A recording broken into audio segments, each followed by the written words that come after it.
Hey guys, welcome back. Today we are talking about Week 8 fantasy football starts and sits for the Thursday night football game between the Green Bay Packers, go Pack go, and the Arizona Cardinals. That's right, we're here to help you figure out who should be in your lineup for this Thursday game and who you need to take out of it. Let's start this fantasy football podcast right now.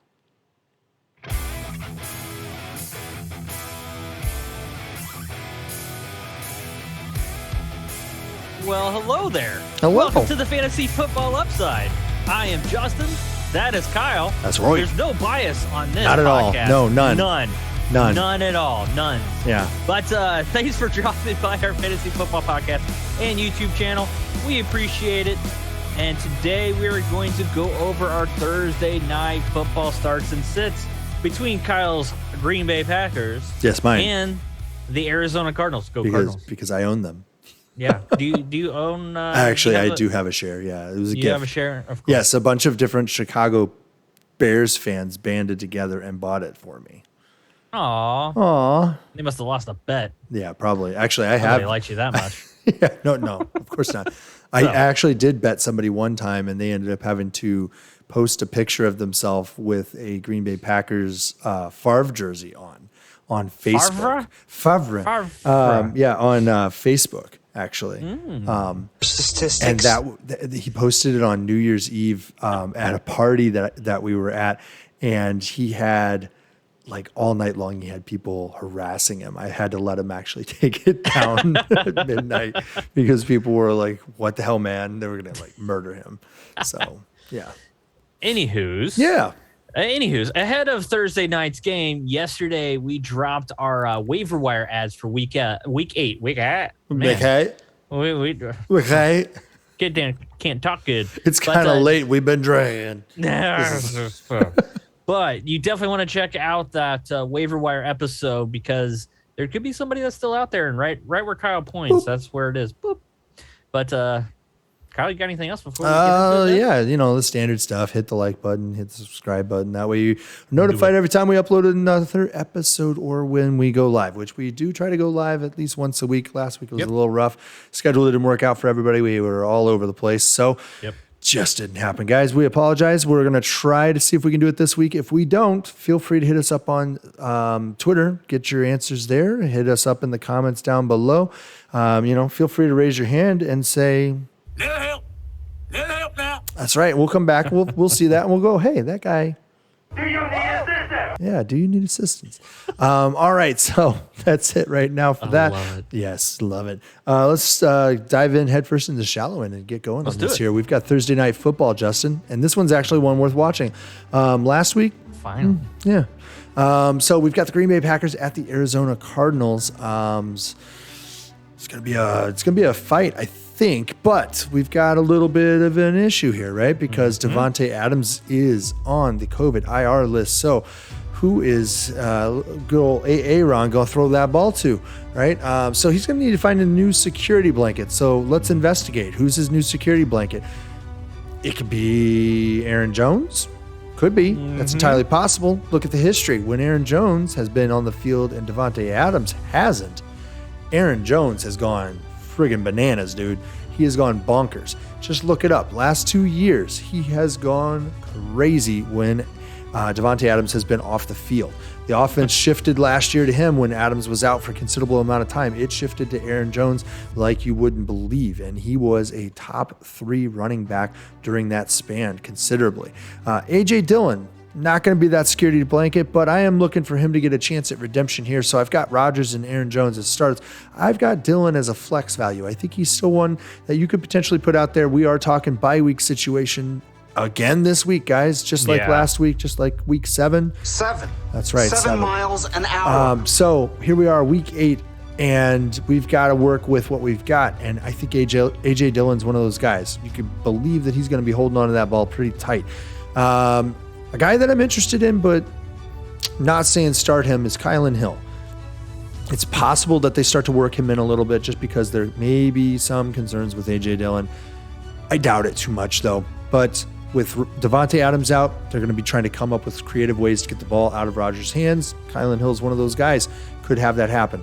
Randall Cobb, I think he's actually a start, as well as Allen Lazard. I don't know what they're going to end up doing for an offense here as far as the passing game goes, but with Davante Adams out, these are the next two guys on the list that you've got to be paying attention to. Keep an eye on MVS, see if he actually is going to end up. I don't even know if they've designated him to return off of IR yet. I don't think he has, but they could add. I think they can bump him off at any point. I think he is at his 3 weeks, and then he's ready to go. Assuming he's capable of actually going, which is possible. I don't know. They could run him out there, and if they do, I wouldn't want to start him. I still wouldn't want to start him. I would want to see what happens. Yeah. But I like Lazard. I just don't know what. Look, I've got both him and Cobb as starts. I just don't know if Lazard's going to get to move outside. They like the way he blocks a lot, so I feel like he's going to stay in line a little bit more, open up the field for Aaron Jones a lot more in that respect. And then a guy I'm keeping my eye on here is I want to see what they do with Amari Rodgers. I don't know that he's going to get any playing time really worth starting in fantasy football, but it's somebody to pay attention to because, look, Davante Adams may not be on this team next year. Aaron Rodgers might still be on this team next year. I think that the two of them are going to try to stay around. If they stay around, they're going to stay around together, but I don't know if that's going to happen. Either way, I like Amari Rodgers a lot. I think he's got a good future in this league as a slot receiver, so it's somebody to pay attention to for the future. If you're in a redraft league, that's fine. You're not going to pick him up this season. That's okay. But keep him in mind. Just put a little star right next to his name. Write that down. Robert Tonyan is the only other guy here that I would consider starting, and I think he is a start because, again, he's the other guy who I think has a high chance of being a security blanket. And if I had to say how this was going to go, it's Aaron Jones with a lot more passing work, A.J. Dillon getting more running work. That's kind of the way it's played out the last 2 years. With Jamal Williams and then A.J. Dillon. Now, last year, he picked up some of this. When Davante Adams was out, there was a lot more opportunity for Aaron Jones in the passing game. And the running game went to the other guys mostly. The extra carries did. Robert Tonyan, though, stepped up in a big way last year for the missing Davante Adams. And so that's a guy I think you got to play. He finally woke up last week. Maybe that continues. And that's what I got. That's all I got. All righty. Well, for the Cardinals, Kyler Murray. Ever heard of him? Nope. He's future MVP, Kyler Murray, in my opinion. He's had 3 elite weeks, and for us, that means top 6 finishes at that position for the quarterback position. But I do want to say one thing about that future MVP thing. Yeah. They were saying the same thing about Russell Wilson last year at the exact same moment. Same situation. That's true. Same situation. True. 3 truly crazy elite weeks. Yeah, so that's true. Keep an eye on it. Kyler has been banged up a little bit too, though. Yep. That's the thing. But he's had a visit to the medical tent last week. He did in 7 weeks. Mm-hmm. So 3 and 7. But he's also had a couple bust weeks, and that means he's finished outside the top 12. But I think this is going to be a game where I think some offense is going to be had. And even though Green Bay has been pretty good these last couple weeks for fantasy purposes for their defense, I do think there's going to be a lot of offense played in this game. So what do they struggle with? What do the Packers defense struggle with? Is it usually the running QBs, running QBs particularly? Yes. Okay. I was going to say, I thought they were starting to fix the running defense. No, go back and look at it from the season. They've been getting run on. I mean, Heineke ran on them. No, okay. He did a Lambeau leap. He grew up as a Packers fan. That's why he did it, actually. Nice. So it got called back, the touchdown. He was down before the end zone. Oh, that's right. Yeah. He dove and he was giving himself up. Yeah. And he was down. Yeah, you might want to go ahead and cross that goal line before you do that there, Haas. Yeah. Anyways, when it comes to running backs, though, like the Chase Edmonds, and James Conner, they're canceling each other out, guys. Mm-hmm. They really are. We have 2 teams on bye this week, so it's not a huge number of teams on bye. We have the Ravens and Raiders. So I guess if you have a Josh Jacobs and you don't have much depth behind that, then maybe you do start a Chase Edmonds or a James Conner. I just feel they're going to provide flex value. You're not going to put them in your flex because this is a Thursday night game. You're going to put them in your starting lineup if you're going to start these guys. But I just don't know the value that they can bring more than a flex value. at this moment. Yeah. But when it comes to wide receiver, future Hall of Famer DeAndre Hopkins as it starts, he's putting up an okay year by his standards. Yeah. But he is catching the touchdowns right now, but he has yet to eclipse 87 yards so far this season. That's rough. Is Jair going to be back for this game? I don't know. I don't think he will be. But what has happened has been the rise of a few other guys like Chandon Sullivan, and I think his name is Black. I can't remember his first name. But the two of them have done pretty solid. Chandon Sullivan's looking really good as a guy who I think was an undrafted free agent, actually. So shoring it up a little bit. I think that Jair's on the verge of being back, though. But I think on the short week they're going to let him pass, and then they'll that would bring make him sense. back Give after another the little mini bye week. Yeah, mini bye week a little bit. But that's why I think Hopkins is still a definite start here. And then AJ Green. I mean, if you've that's where the yards are going. If multiple players on bye, then I think AJ Green is a fine play right here as a wide receiver 3. Mm-hmm. Start him in that lineup. We talked about AJ Green last week. I believe he actually made our waiver wire episode. He was still available in less than 60% of leagues, and he is still now. Yeah, is he really? I thought it was over that. Nope. Wow. Nope. If he's available, guys, get out there and grab it. Yep. Grab him, roster him.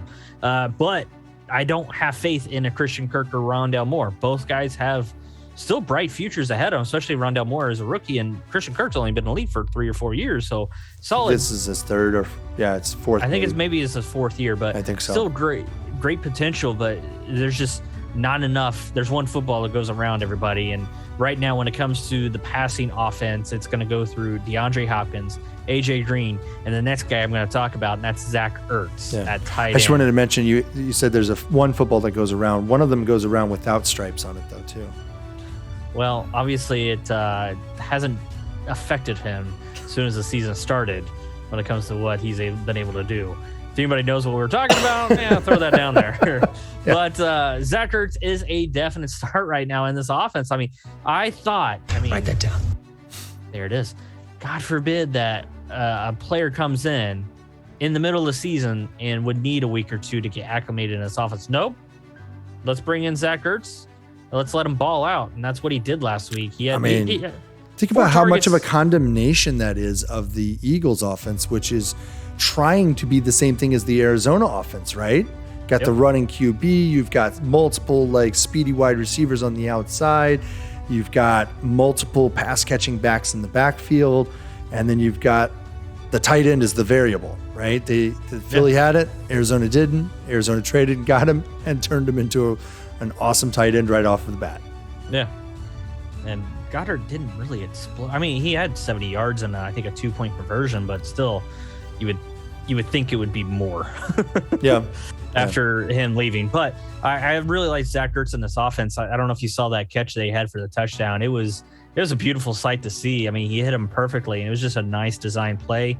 I think he's just going to come in and make an immediate impact moving forward. So 4 targets, 3 catches, 66 yards, and that tutty. So start him up. They've really struggled to find that second wide receiver to some extent, or a consistent second pass catcher, right? Yeah. It's just DeAndre Hopkins and the flavor of the week. And I think that it could potentially be Zach Ertz as a more consistent second guy, which would potentially open up that wide receiver 2 to become somebody more consistently, because I think then it's a little bit harder for defenses to kind of key on different guys, and it generally opens up that wide receiver 2 slot a little bit more. So I don't know if we've talked enough about how Zach Ertz says, he's been injury prone the last couple of years, but this year I haven't heard a peep. Not a peep. He's only 31? I mean, he's only 31, I think. So, I mean, we talk about him like he's really old. He's been in the league probably 9+ years, but still, right. He's only 31. Yeah, a lot of age in football though. But not a peep yet. Knock on wood. Not a peep yet about him being dinged up at all. So it looked like he wasn't going to make this team. It wasn't going to make the Eagles. We said that. Yeah. We didn't think he was going to. We thought he was going to get cut. Yeah. They managed to hang on to him just long enough that he could pay off for them. Right. Yeah, they struggled. They sold high. They thought. Yeah.